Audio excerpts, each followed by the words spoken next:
Welcome সবাইকে আমার YouTube channel Mariana বিন্দু লার্নিং।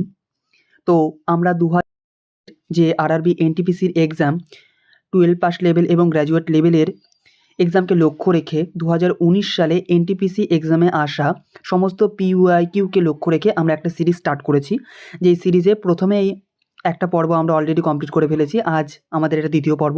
তো প্রথম পর্বটা অবশ্যই দেখতে হবে, এই পর্বটা দেখো, তারপরে ওই পর্বটা দেখো, সেক্ষেত্রে কোনো সিকোয়েন্স মেনটেন করতে হবে না, প্রথম পর্ব দেখে দ্বিতীয় পর্বতে যেতে হবে। তো তোমরা এই পর্বটা দেখে ওই পর্বটা অন্ততপক্ষে কমপ্লিট করে রেখো সবাই, কেননা প্রিভিয়াস ইয়ার থেকে প্রায় 90% প্রশ্নই তারা রিপিট করে। মানে এতগুলো শিফটে এক্সাম হয় যে সেই কারণেই প্রতিটা প্রশ্নের সঙ্গে প্রতিটা শিফটের অনেকটা মিল থেকে যায়। সুতরাং তোমরা ভালো করে পিওয়াইকিউ সিরিজটাকে ভালো করে আমি বলবো সিলেবাস কমপ্লিট করো। তার পাশাপাশি প্র্যাকটিস সেট হিসেবে তোমরা কোনো রকম বইকে প্রেফার না করে তোমরা যদি পারো তো পিওয়াইকিউকে প্রেফার করো, তোমরা অনেক অনেক বেশি ভালো রেজাল্ট করবা বলে আমার মনে হয়। তো বেশি কথা বলবো না, আজকে যে সেটটা আমরা আলোচনা করবো সেটা হচ্ছে একদম এক্সামের সেট, পুরোপুরি এক্সামের সেট এটা। হ্যাঁ, যে এক্সামটা হয়েছিল 2/2/2021, 2019 সালের এনটিপিসি এক্সাম, কিন্তু এক্সামটা হয়েছিল 2021 সালে। ঠিক আছে, তো প্রথম যে প্রশ্নটা রয়েছে সেটা নিম্নলিখিতগুলির মধ্যে কে লোকসভায় সম্পূর্ণ কৃতিত্বের প্রতিনিধিত্ব করে? নিম্নলিখিতগুলির মধ্যে কে লোকসভায় সম্পূর্ণ কৃতিত্বের প্রতিনিধিত্ব করে? প্রশ্নটা এসেছিল, আমি ওপরে উল্লেখ করে দিয়েছি অলরেডি, 2/2/2021 এনটিপিসি এক্সাম, অর্থাৎ এটা এক্সামের আসা প্রশ্ন। তো এটার উত্তর হবে অপশন 2। নিম্নলিখিতর মধ্যে কে লোকসভায় সম্পূর্ণ কৃতিত্বের প্রতিনিধিত্ব করে? স্পিকার। তারপরে দ্বিতীয় নম্বর প্রশ্নটি রয়েছে, দ্য ইন্ডিয়ান স্ট্রাগল বইটির রচয়িতাকে? তোমরা দেখে নিতে পারো যে এটা এক্সামের প্রশ্ন। দ্য ইন্ডিয়ান স্ট্রাগল বইটির রচয়িতা সুভাষচন্দ্র বসু। 3 নম্বর প্রশ্নটি রয়েছে, 3 নম্বর প্রশ্ন, ব্রিটিশ শাসনের বিরুদ্ধে ভারতে প্রথম স্বাধীনতা যুদ্ধ হিসেবে পরিচিত সিপাই বিদ্রোহ কত সালে সংগঠিত হয়েছিল? অর্থাৎ এখানে জানতে চাইছে যে সিপাই বিদ্রোহ কত সালে সংগঠিত হয়েছিল। সিপাই বিদ্রোহ সংগঠিত হয়েছিল 1857 সালে। ঠিক আছে, 1857 সালে। 4 নম্বর যে প্রশ্নটা, 4 নম্বর প্রশ্নটি রয়েছে, দ্য ওইসিডি, অর্থাৎ ওইসিডির সম্পূর্ণ নামটি হচ্ছে the Organisation for Economic Cooperation and Development. এর যে সদর দপ্তর কোথায় অবস্থিত? এর সদর দপ্তর যেখানে অবস্থিত সেটা হচ্ছে প্যারিসে রয়েছে। হ্যাঁ, দ্য ওইসিডি এর যে সদর দপ্তর সেটা প্যারিসে রয়েছে। এক্সাম ডেট, এক্সামের প্রশ্ন তোমরা দেখে নিতে পারো। ঠিক আছে, একদম এক্সাম ওরিয়েন্টেড একটা ক্লাস হচ্ছে আজকে। তো তোমরা যদি এই এক্সামের প্রশ্নগুলোকেই এক্সামের জন্য প্রিপেয়ার করো তো আশা করছি অনেক বেশি উপকার পাবা। তারপরে যে প্রশ্নটা 5 নম্বর প্রশ্ন, কাজিরাঙ্গা জাতীয় উদ্যান কিসের জন্য বিখ্যাত? কাজিরাঙ্গা জাতীয় উদ্যান কিসের জন্য বিখ্যাত? তো আমরা সকলেই জানি কাজিরাঙ্গা জাতীয় উদ্যান এক শিংওয়ালা গন্ডার, যেটি হচ্ছে আসামে রয়েছে। ঠিক আছে, আসামে রয়েছে কাজিরাঙ্গা জাতীয় উদ্যান। কে মহাকাশে ভ্রমণকারী প্রথম মানব? এখানে মহাকাশে ভ্রমণকারী হবে, তো 6 নম্বর যে প্রশ্নটা, 6 নম্বর প্রশ্নে রয়েছে কে ভ্রমণকারী, অর্থাৎ এখানে কে ভ্রমণকারী বলতে এখানে মহাকাশে ভ্রমণকারী, আমার এখানে টাইপিংটা একটু মিস্টেক হয়ে গেছে। তো কে মহাকাশে ভ্রমণকারী প্রথম মানব? ঠিক আছে, প্রশ্নের উত্তরটা হবে ইউরি গ্যাগারিন। এবার 7 নম্বর যে প্রশ্নটা, 7 নম্বর প্রশ্নের কোষের এনার্জি কারেন্সি কাকে বলা হয়? কোষের এনার্জি কারেন্সি বলা হয় এটিপিকে। তোমরা দেখতে পাচ্ছ এক্সামের ডেট, আশা করছি তোমরা প্রশ্নগুলোকে নোট ডাউন করছো, অবশ্যই নোট ডাউন করতে থাকো। 8 নম্বর যে প্রশ্নটা, আমির খসরু উত্তরপ্রদেশে কোথায় জন্মগ্রহণ করে? এখানে কোথায় বলছে, তো এখানে হচ্ছে পাটিয়ালা। ঠিক আছে, উত্তরপ্রদেশের পাটিয়ালাতে আমির খসরু জন্মগ্রহণ করে। এবার 9 নম্বর যে প্রশ্নটা, 9 নম্বর প্রশ্নটা রয়েছে, কোন বছর রানী ভিক্টোরিয়া ঘোষণা করে যে ভারত পরবর্তী ব্রিটিশ রাজার নামে একজন রাষ্ট্র সচিবের মাধ্যমে শাসিত হবে? প্রশ্নটা বোঝার চেষ্টা করো। অর্থাৎ মহারানী ভিক্টোরিয়া যখন আমাদের 1857 সালের বিদ্রোহ হচ্ছে, বিদ্রোহের পরে মহারানী ভিক্টোরিয়া 1858 সালে ঘোষণা করছে যে পরবর্তী ব্রিটিশ রাজার নামে একটি রাষ্ট্র সচিবের দ্বারাই ভারত পরিচালিত হবে। তো এইটার উত্তর হবে 1858 সালে। 10 নম্বর প্রশ্নটা, 10 নম্বর প্রশ্নের উত্তরটা হবে সালোক সংশ্লেষের সময় উৎপন্ন হয় কোন গ্যাস? সালোক সংশ্লেষের সময় উৎপন্ন হয় কোন গ্যাস? এটার উত্তর হবে অপশনস 2।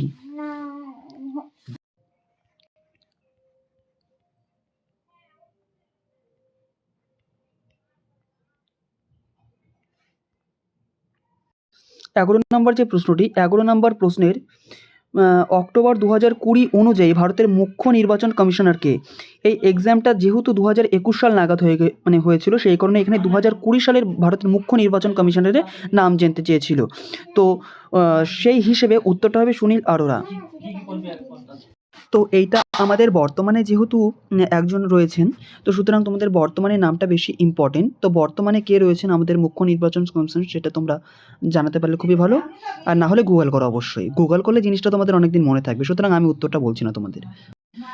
12 নম্বর যে প্রশ্নটা, 12 নম্বর প্রশ্নটা রয়েছে আ প্যাসেজ টু ইন্ডিয়া কে লিখেছেন? আ প্যাসেজ টু ইন্ডিয়া লিখেছেন আমাদের E.M. ফস্টার। ঠিক আছে, E.M. ফস্টার। 13 নম্বর যে প্রশ্নটা রয়েছে, 13 নম্বর প্রশ্ন এখানে বলছে ভারতের সংবিধান তৈরি করতে কত সময় লেগেছিল? ভারতের সংবিধান তৈরি করতে কত সময় লেগেছিল? তো এইটার উত্তর হবে 2 বছর 11 মাস 17 দিন, অর্থাৎ অপশন 3 নাম্বার উত্তর হবে। ঠিক আছে, এক্সাম ডেট তোমরা দেখতে পাচ্ছ। এবার 14 নম্বর প্রশ্নটা রয়েছে ভারত সরকার দ্বারা কত সালে ন্যাশনাল গ্রিন ট্রাইব্যুনাল স্থাপন করা হয়েছিল? ন্যাশনাল গ্রিন ট্রাইব্যুনাল স্থাপন করা হয়েছিল 2010 সালে। ঠিক আছে, 14 নম্বরে 2010 উত্তর।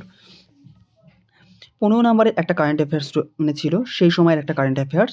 সুরাটে একজন বালিকা 17 বছর বয়সী মেয়েকে 2020 সালের সেপ্টেম্বরে জাতিসংঘের পরিবেশের কর্মসূচির তুঞ্জা জেনারেশন দ্বারা ভারতের আংশিক রাষ্ট্রদূত হিসেবে নিযুক্ত করা হয়েছিল। তো এটার উত্তরটা তখন হতো খুশি।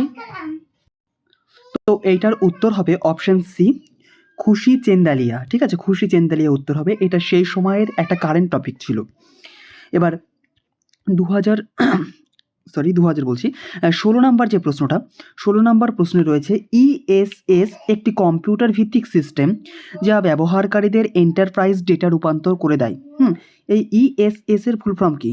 ESS এর ফুল ফর্ম হচ্ছে executive support system, option 1, executive support system. এবার 17 নম্বর প্রশ্নটি রয়েছে ভারত ছাড়ো আন্দোলন কত সালে শুরু হয়েছিল? তো ভারত ছাড়ো আন্দোলন শুরু হয়েছিল অপশন 3, 1942। ঠিক আছে, এবার 18 নম্বর প্রশ্ন রয়েছে জল এবং অদ্রবণীয় পদার্থের মিশ্রণের ভারী অদ্রবণীয় উপাদানগুলিকে কি বলে?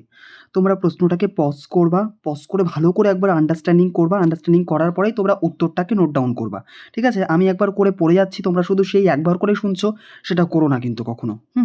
18 নম্বর প্রশ্নের যেটা উত্তর হবে সেটা হচ্ছে সেডিমেন্টেশনস, অপশন 4। ঠিক আছে, আমি অপশন 4কে অনেক সময় অপশন ডি বলতে পারি, তো তোমরা এটা একটু অ্যাডজাস্ট করে নেবে। অপশন 1কে এ, 2কে বি, সিকে 3, 4কে ডি বলতে পারি। ঠিক আছে, মুখে চলে আসছে অনেক সময়, তো একটু অ্যাডজাস্ট করে নিও। এবার 19 নাম্বার প্রশ্নটা সেই সময়ের একটা কারেন্ট অ্যাফেয়ার্স ছিল। 2020 সালের ওমেন্স ডবলস অস্ট্রেলিয়ান ওপেন কারা জিতেছিল? তো এটার অপশন সি, অপশন 3 নাম্বার। তো এইটা এখন দেখার কোনো দরকার নেই। তোমরা এখন যে কারেন্ট অর্থাৎ 23-24 নাগাদ যে সমস্ত গ্র্যান্ড স্ল্যামগুলো হয়েছিল তোমরা সেইগুলো দেখো। অর্থাৎ এখান থেকে আমরা প্যাটার্নটাকে নিচ্ছি, কিন্তু আমরা এই প্রশ্ন থেকে আমরা যেটা বুঝলাম সেটা হচ্ছে আমাদের গ্র্যান্ড স্ল্যামের টপিকগুলো পড়তে হবে। ঠিক আছে, এবার 2020 নাম্বার যে প্রশ্নটা, 20 নাম্বার প্রশ্নের উত্তরটা হবে, তার আগে প্রশ্নটা পড়ে নিই। কোন দেশটি দ্বিতীয় বিশ্বযুদ্ধের সময় অ্যাক্সিস পাওয়ারের অন্তর্গত ছিল? এখানে কি বলছে? অ্যাক্সিস পাওয়ারের অন্তর্গত ছিল কোন দেশ? ঠিক আছে, তো এইটার উত্তর হবে যে অ্যাক্সিস পাওয়ারের অন্তর্গত ছিল সেটা হচ্ছে অপশন 2 নাম্বার, জার্মানি। এবার 21 নাম্বার যে প্রশ্নটা, 21 নাম্বার প্রশ্নতে রয়েছে জানুয়ারি 2020 অনুযায়ী ভারতের কোনটি মহারত্ন কোম্পানি নয়? ঠিক আছে, এটা জানুয়ারি 2020 অনুযায়ী, কিন্তু বর্তমানে কারেন্টে অনেক চেঞ্জ হয়ে গেছে। তোমরা সেই চেঞ্জ টপিকটাকে তোমরা ভালো করে একটু ফলো করবা। তো এইটা সেই সময়ের উত্তরটা ছিল হিন্দুস্তান। তো প্রশ্নটা আমি আবারও পড়ছি, জানুয়ারি 2020 অনুযায়ী ভারতের কোনটি একটি মহারত্ন কোম্পানি নয়? ঠিক আছে, মহারত্ন কোম্পানি নয়, এখানে মহারত্ন কোম্পানি নয়, সেটা হচ্ছে অপশন 1 নাম্বার যে হিন্দুস্তান নিউজ প্রিন্ট লিমিটেড। ঠিক আছে, আর বাদবাকি যে 2, 3 এবং 4 এই 3টা মহারত্ন কোম্পানির মধ্যে পড়ে। ঠিক আছে, এবার কারেন্টে বর্তমানে যে কয়েকটা মহারত্ন কোম্পানি রয়েছে আমি তাদের লিস্টটা তোমাদেরকে একবার দেখাচ্ছি। লিস্টটা দেখে নাও একবার। Bharat heavy electronics limited, 2 number Bharat petroleum corporation limited, 3 coal India limited, 4 number GAIL India limited, 5 number Hindustan petroleum corporation limited, 6 number Indian oil corporation limited, 7 number NTPC limited. 8 যেটা সেটা oil and natural gas corporation, 9 নাম্বারে power finance corporation, 10 নাম্বারে power grid corporations of India limited, 11 নম্বরে রয়েছে steel authority of India, 12তে রয়েছে rural ইলেকট্রিফিকেশনস corporations limited এবং 13 নম্বরে অয়েল ইন্ডিয়া লিমিটেড এবং 14 নম্বরে হিন্দুস্তান অ্যারোনটিক্স লিমিটেড। এই যে 12 নম্বরটা রিসেন্টের মধ্যে চলে আসে, ঠিক আছে। তো 12 নম্বরটা তোমরা খুব ভালো করে দেখবে, রুরাল ইলেকট্রিফিকেশনস কর্পোরেশনস লিমিটেড। অর্থাৎ এখানে আমি তোমাদের টোটাল 14টা, অর্থাৎ কারেন্টে বর্তমানে 14টা মহারত্ন কোম্পানি রয়েছে। সেই মহারত্ন কোম্পানির আমি নামগুলো তোমাদের বললাম, তোমরা এটাকে খুব ভালোভাবে নোট ডাউন করে নেবে, ঠিক আছে। এরপরে যে 22 নম্বর যে প্রশ্ন, অর্থাৎ প্রশ্নটা এসছে 2/2/2021। 22 নম্বর প্রশ্নের উত্তরটা হবে বিশ্বের দীর্ঘতম নদীর নাম কি? বিশ্বের দীর্ঘতম নদীর নাম হচ্ছে নীল হ্রদ, ঠিক আছে, নীল নদ বা নীল নদী। তো এইখানে আমি একটা তোমাদের ডায়াগ্রাম দিয়েছি, তোমরা সেই ডায়াগ্রামটাকে একটু ভালো করে দেখবে যে নীল নদী কোথা থেকে উৎপন্ন হচ্ছে এবং কোথায় গিয়ে পতিত হচ্ছে, ঠিক আছে। আমি ছবিটা তোমাদের সম্পূর্ণ দেখানোর চেষ্টা করছি, তোমরা একটু ভালো করে দেখে নেবে, দেখে করে নেবে, ঠিক আছে। 23 নাম্বার যেটা, 23 নাম্বারের উত্তরটা হবে, মানে প্রশ্নটা আগে দেখো, স্থলভাগে অবস্থিত পৃথিবীর সর্বোচ্চ, এখানে জলপ্রপাত হবে। এখানে আমি জলপ্রপাতটা লিখতে ভুলে গেছি। জলপ্রপাত এটা হবে অপশনস এ, অ্যাঞ্জেল জলপ্রপাত। ইন্ডিয়ান এয়ারফোর্স কত সালে প্রতিষ্ঠা করা হয়? ইন্ডিয়ান এয়ারফোর্স প্রতিষ্ঠা করা হয় 8ই অক্টোবর 1932। এইখানে 1932 সেম অপশনস, শুধু মাসের যে হিসাবটা সেটা এখানে একটু চেঞ্জ করে দিয়েছে। সুতরাং এইখানে খুব ভালোভাবে যদি কেউ প্রিপারেশন না করে, অর্থাৎ প্রশ্নটার উপরে যদি ফোকাস না দেয়, সে এখানে কনফিউজড হবে। কেননা এখানে 1932 4টা অপশানে রয়েছে, শুধু এইখানে মাসটা এখানে ইম্পর্টেন্ট বেশি রাখছে, ঠিক আছে। তো সুতরাং তোমরা মান্থ এবং ইয়ারটাকে খুব ভালো করে রেডি করবা। 25 নাম্বার যে প্রশ্নটা, 25 নাম্বার প্রশ্নতে রয়েছে কত সালে ভারতে পোখরানে প্রথম পরমাণু পরীক্ষা করা হয়েছিল? অর্থাৎ রাজস্থানের পোখরানে ফার্স্ট যে পরমাণু পরীক্ষাটা করা হয়েছিল সেটা কত সালে করা হয়েছিল? সেটা করা হয়েছিল 18ই মে 1974 সালে, ঠিক আছে, 18ই মে 1974 সালে। 26 নাম্বার যে প্রশ্নটা, 26 নাম্বার প্রশ্নটা রয়েছে প্রধানমন্ত্রী মুদ্রা যোজনার আওতায় কিশোর বিভাগ সম্পর্কিত কোন বিবৃতিটি সঠিক? ঠিক আছে, এটার নতুন একটা রিভাইজড হয়েছে, ঠিক আছে। এইটা সম্প্রতি বাজেটে এর কিছু পরিবর্তন এসেছে, তোমরা এটাকে খুব ভালোভাবে রেডি করবা। এটা অপশন 4 নাম্বারটা উত্তর হবে, ঠিক আছে। অপশন 4 নাম্বারটা, ক্ষুদ্র ব্যবসায়ীদের ক্ষেত্রে 50,000 থেকে 5 লাখ পর্যন্ত লোন দেওয়া যাবে, ঠিক আছে। 27 নাম্বার যে প্রশ্নটা, 27 নাম্বার প্রশ্নের বিশ্বের দীর্ঘতম গাছের নাম কি? অর্থাৎ দি লংগেস্ট ট্রি, ঠিক আছে, এটা হচ্ছে রেড উড গাছ। রেড উড ট্রি হচ্ছে বিশ্বের দীর্ঘতম গাছ। এবার 28 নাম্বার যে প্রশ্নটা, তোমরা দেখতে পাচ্ছ যে প্রতিটা প্রশ্নই কিন্তু এক্সামের প্রশ্ন, আমি কিন্তু মন গড়াভাবে কোনো প্রশ্ন তৈরি করে আনিনি তোমাদের জন্য। সুতরাং এই PYQ সিরিজটাকে তোমরা খুব ভালোভাবে করো। আমি বর্তমানে 2019 করছি, তারপরে আমি 2016 করব। আরও যদি আমি সময় পাই, তোমরা যদি সাপোর্ট করো আমাকে, সেক্ষেত্রে আমি আপকামিং অর্থাৎ 2021 বা 22 সাল নাগাদ যে সমস্ত এক্সাম হয়েছে সেই এক্সামের প্রশ্নগুলো আমি তোমাদের করিয়ে দেবো। এখানে যে প্রশ্নটা রয়েছে, the general theory of employment, interest and money. তোমরা যদি আমার আগের ক্লাসটা করে থাকো তাহলে তোমরা বুঝতে পারবে এই প্রশ্নটা হুবহু রিপিট হয়েছে। আমি আবার বলছি, শুধু একটা প্রশ্ন না, অনেক প্রশ্ন তোমরা এরকম পাবে যে রিপিট হচ্ছে। সুতরাং তোমরা আগের পর্বের প্রশ্নগুলোকে খুব ভালো করে অ্যানালাইসিস করো, সেই প্যাটার্নটাকে ফলো করে তোমরা প্রশ্ন রেডি করো, ঠিক আছে। এটা কিন্তু একেবারে প্রথম পর্বের প্রশ্নটা দ্বিতীয় পর্বের সঙ্গে একদম হুবহু ম্যাচ করছে। তো 28 নম্বরের যে উত্তরটা সেটা হচ্ছে জন মিনান্ট কিনস, ঠিক আছে। 29 নাম্বারটা কি? 29 নাম্বারের প্রশ্নটা রয়েছে কোন যুদ্ধে বাবর ইব্রাহিম লোদিকে পরাজিত করেছিল?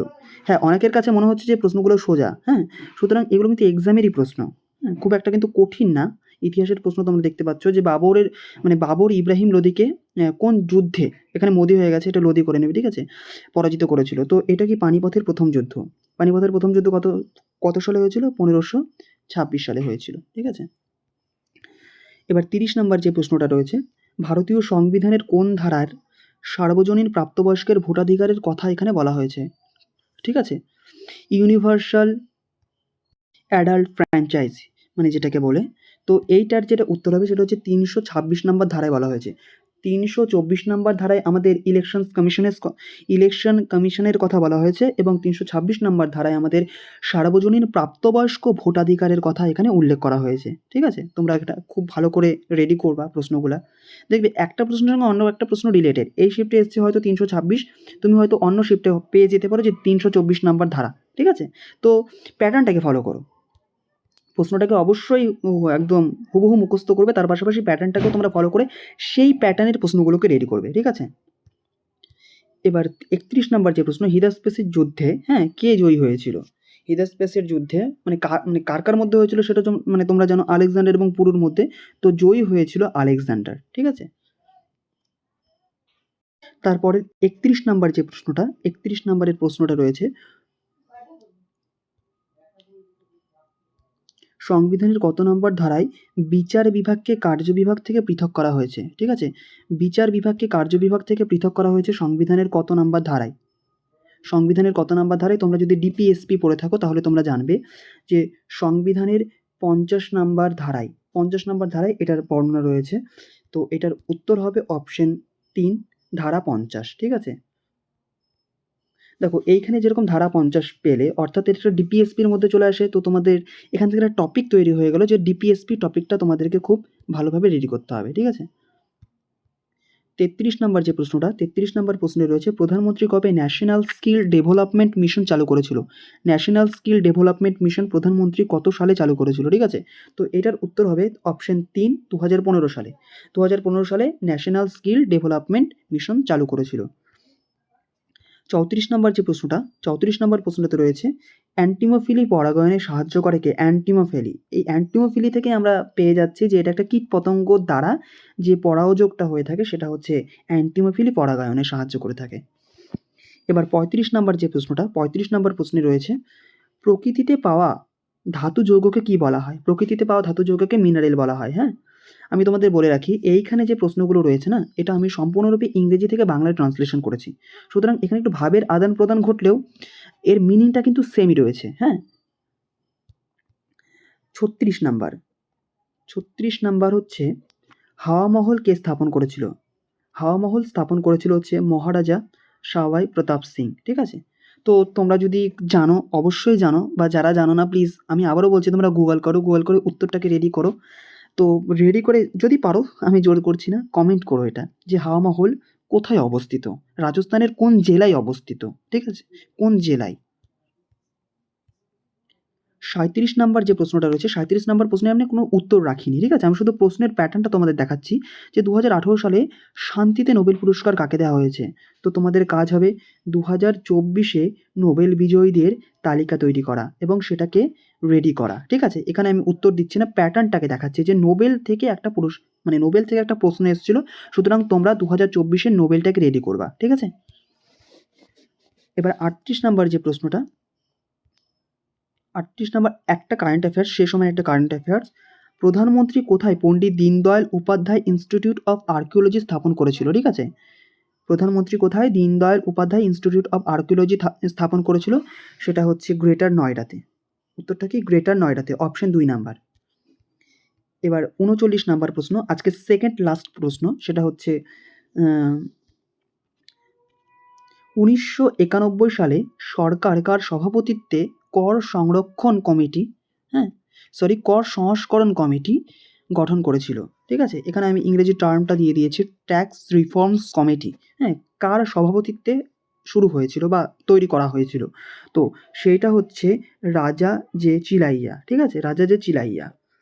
এবার আজকের লাস্ট প্রশ্ন, অর্থাৎ সেকেন্ড পার্টের এনটিপিসি এক্সামের পিইউআইকিউ সিরিজের 2/2/2021-এর যে সেটটা, সেই সেটের আজকে লাস্ট প্রশ্ন। অর্থাৎ আমরা জানি যে 40টা জিকে থাকে এবং সেই 40টা জিকের মধ্যে কারেন্ট অ্যাফেয়ার্সও থাকে, তার পাশাপাশি 30টা ম্যাথ থাকে এবং 30টা রিজনিং থাকে।